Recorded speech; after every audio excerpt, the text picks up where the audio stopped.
from the Supreme Leader, Ayatollah Khamenei, there was rather an ominous pronouncement. I thought that, with the destruction of Israel because of the troubles over Gaza and the Houthis and so on, no, well, our aim is to destroy the United States. I just wanted to quickly pick your brain on Iran. I know that you've got some real expertise in the area. Iran has gone from being the thing that everybody was very, very, very worried about over the last sort of 12 months or so, as the situation in Gaza was developing and contagion into the wider region. Since January, attention has been elsewhere. But I think you're very nervous that there's still acute danger in the region.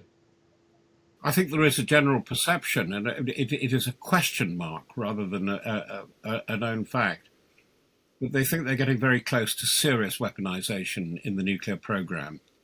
And hence we have a Trump letter to the Supreme Leader and the leadership saying we have got to do some sort of deal on nuclear, forget about the JCPOA, the agreement of 2015-2016. We've got to do something about it, or we will have to react. I'm sorry to say that you just have to look. There are 3 carrier groups in the region. There's a French carrier group there. They've moved B-2 bombers to Guam.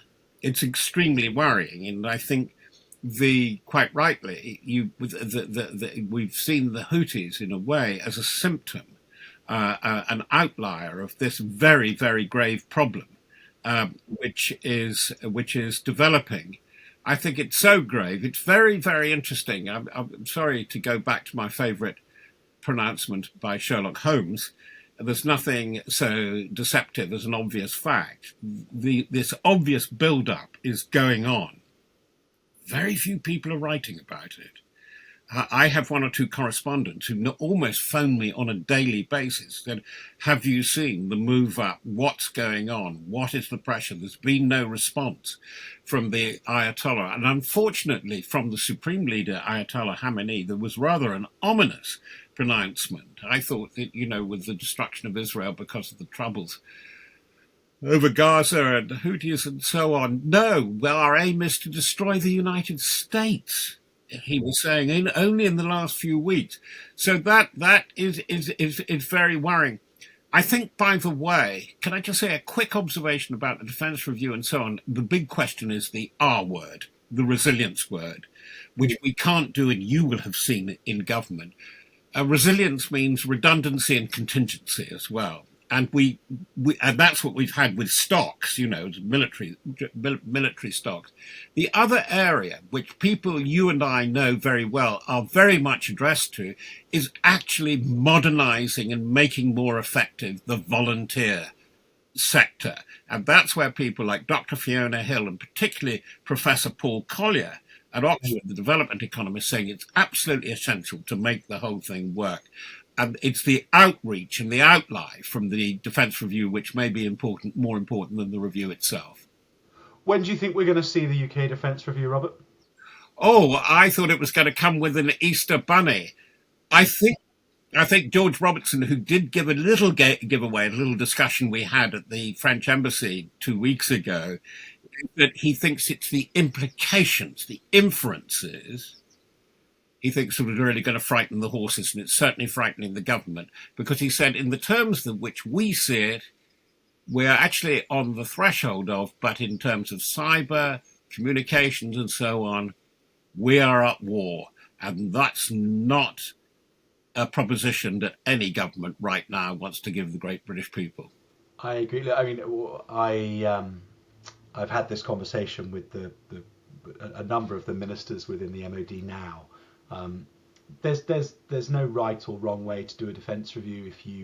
If you manage it internally and the ministers give a bit of sort of opening guidance around where they would like it to go, that means that the review is from the outset founded in the political realities of the government of the day, but it can limit thinking and therefore be less imaginative, less disruptive. But if you hand it across to an external independent team, which they've done, eventually those recommendations, whilst they will not be bounded by politics, and that's in many ways a good thing, I'd be fascinated to read the original, Yeah.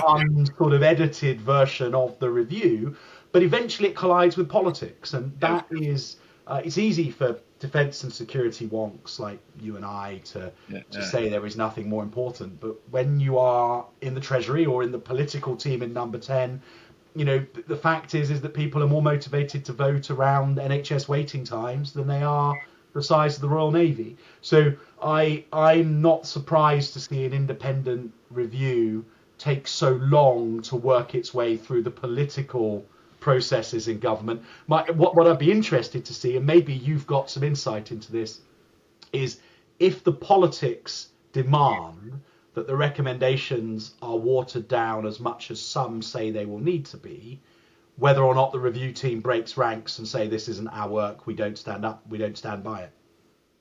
I think you're quite right.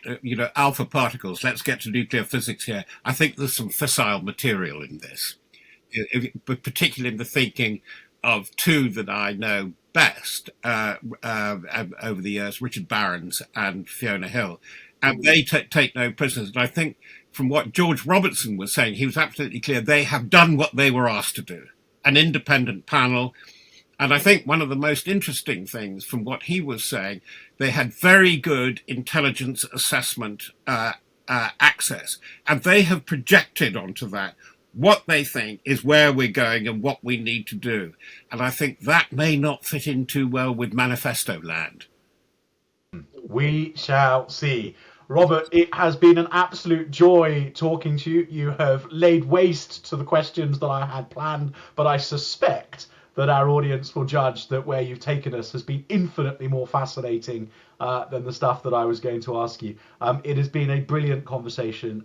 You have an incredible mind. I remember sitting next to you at dinner a few years ago and being slightly intimidated because you had seen many, many ministers come and go.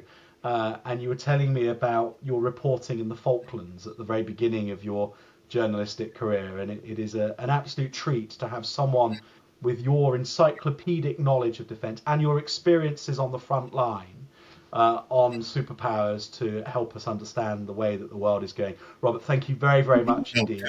Thank you. Thank you. You've been watching Superpowers, the future of global security here on Times Radio.